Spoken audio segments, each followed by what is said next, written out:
What is going on, everyone? My name's Boyd, and I'm back with some more Age of Mythology. The Titans action spawning in the bottom of the map in the blue color, playing as Set. His name is Shelty. His opponent today in the red color playing as Odin. His name is ShadowFaxx. The map is Blue Lagoon. We're seeing 3 different gods from 3 different civilizations for 2 different players here. These guys are truly high-level players, showcasing the fact that they can play multiple different gods at a very, very high level in a serious tournament setting. Yes. And Blue Lagoon's the map. And it's currently 2-0 for Shelty, so he's actually on match point right now. So he just needs one more win. And I don't know, I think he's... oh my god, I got the itchiest nose right now. So if Shelty wins, so Shelty's picking 3 different gods here. He's almost like in the head of ShadowFaxx because technically all of his gods have a sort of counter against what ShadowFaxx is bringing. Technically, so the first one, Odin. Not every map is an Odin-favored map against Ra. There's definitely some good maps for Ra, but Marsh definitely Odin-favored, so he got that one. Second game, he gets the Uranus out against the Hades, and then he baits the Odin out with that Uranus and picks in the Set, and Set a really, really good option against a really, really good option against Odin because you get access to Anubis and you go Anubite classical fight. And what is Odin to do in that situation? The Anubite's super fast, the Hursa super slow, and such is life.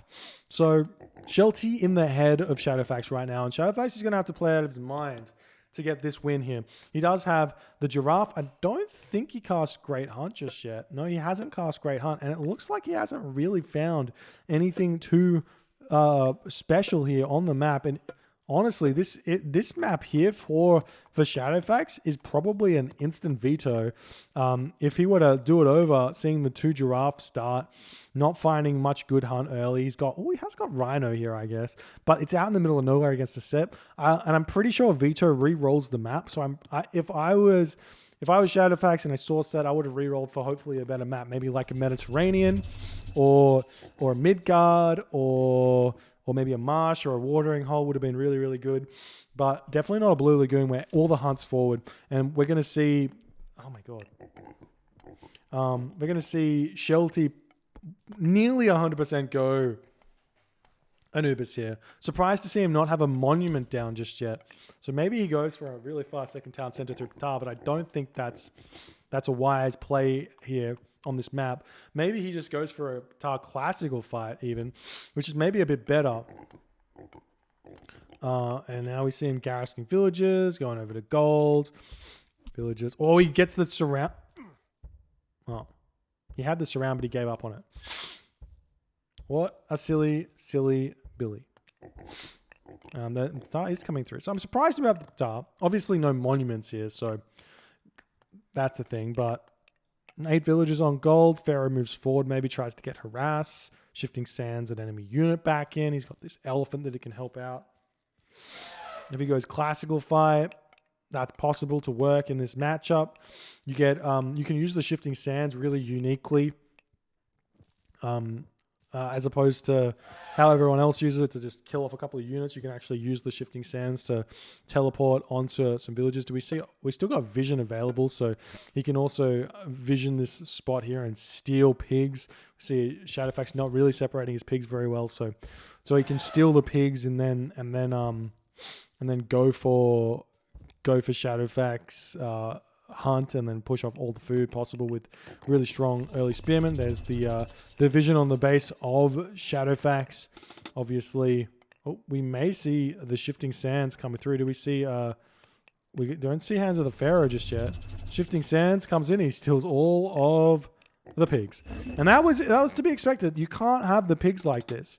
ShadowFaxx gets to keep a couple of them, but that was a very, very poor play there from ShadowFaxx to not play around that. The Pharaoh and Priest coming in to push these villagers back. He has to retreat. Doesn't even need Hands of the Pharaoh. That's how strong this is. And we're seeing the Valkyrie come through. And this is smart from ShadowFaxx to go in and try and hit this. We see a barracks coming through for Shelty as well. So right now, ShadowFaxx has got 3 pigs. He's got 5 berries. And now these infantry units here are going to be in a rough spot as well, because they can't really push in against this Priest Pharaoh shenanigans. We see the sentry tower getting garrisoning those units in. 1 gazelle getting taken down, the Valkyrie coming through, but there's already a priest here and an elephant to deny this. So ShadowFaxx can't do anything. He does spot that there's a barracks up here. Spearmen coming through. Surprised to not see Shelty build like 2 or 3 axemen first. Generally, that's what you want to do. The axemen build in 10 seconds, which is only 1 second slower.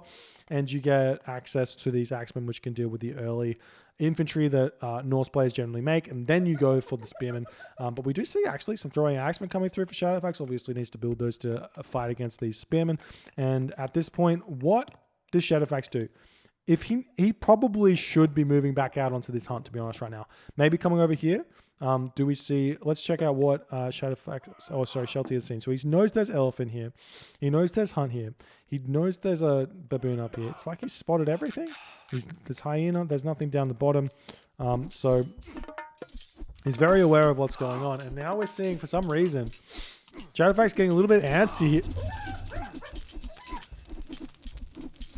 Forest fire. You've seen the 50 wood forest fire. Now you're seeing the 0 damage forest fire. Sometimes this forest fire is okay. Sometimes, but these units weren't close enough to it. So he could have forest fired this and potentially killed the barracks, which would have been much better. But now Shelty is just skyrocketing ahead. Population is 44 to 58. So Shelty is just in the lead right now by a lot. We do see him moving over and eating this hunt now. But Shelty's smart. He would have clicked over here, seen this a mile away. He knows that this is coming in. We see ShadowFaxx moving over to try and defend this, but the spearmen are fast. 5-speed spearmen.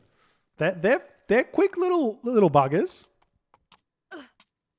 As they're running in, they're going to get a villager kill. We see the villagers turning around and fighting. It's almost like ShadowFaxx has given up in this position here as the spearmen have to retreat away as the army coming in. But actually only losing 1 villager there. So nice play from ShadowFaxx. Good decision making. But now the next raid on these villagers is going to be pretty brutal. There's a second town center for Shelty, which I am honestly surprised about. Because he's got ShadowFaxx on the back foot. If he can push off this hunt, there's nothing left for ShadowFaxx to do. He has to eat berries, which don't have enough food in them. He has to eat these pigs. And basically, ShadowFaxx will have to start farming in the Classical Age, which basically spells doom for a Norse player. But there's the town center.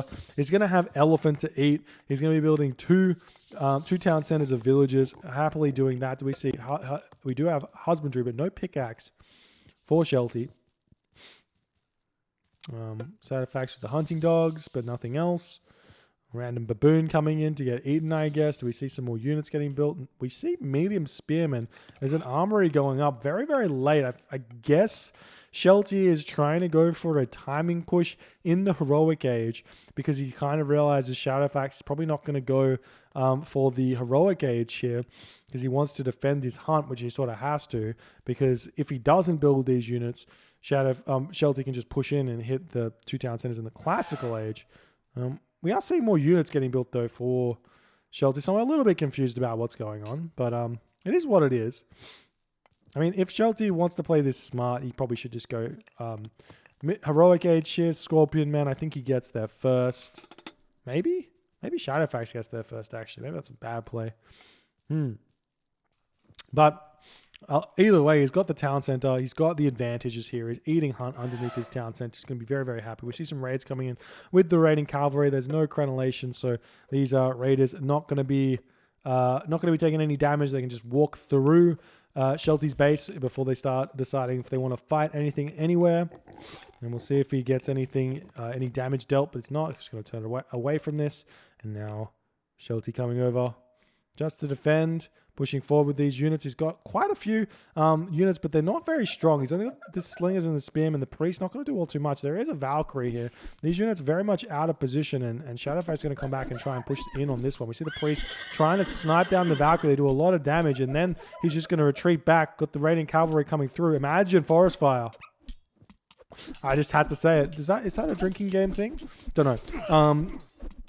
The spearmen coming in here, going to be able to surround all of these raiders, which is absolutely huge. The Wadjet is getting sniped, which is a big unit for this army composition. Not very many slingers here to take down these throwing axemen. The throwing axemen, for some reason, are targeting down the priests instead of the spearmen. The Valkyrie coming back in. This slinger over here going to get sniped very, very late, though. He needs to have killed that one off much quicker. The army flood is coming through. Some villagers moving forward for some reason here. Going to maybe get them to come into the fight here, as it looks like he's happily pushing through. He realizes he's got a villager advantage, so he can take a couple of villagers off the economy in order to push in here, especially to try and take down those throwing axemen. The throwing axemen looks like they've all fallen as Shelty has pushed through yet again, and the rhinos are all done. The dwarves over here are gathering. Do we see any resources in the bank for ShadowFaxx? We do not, so he's not able to get to the heroic age here. Has to keep pumping units out. Population 97 to 70.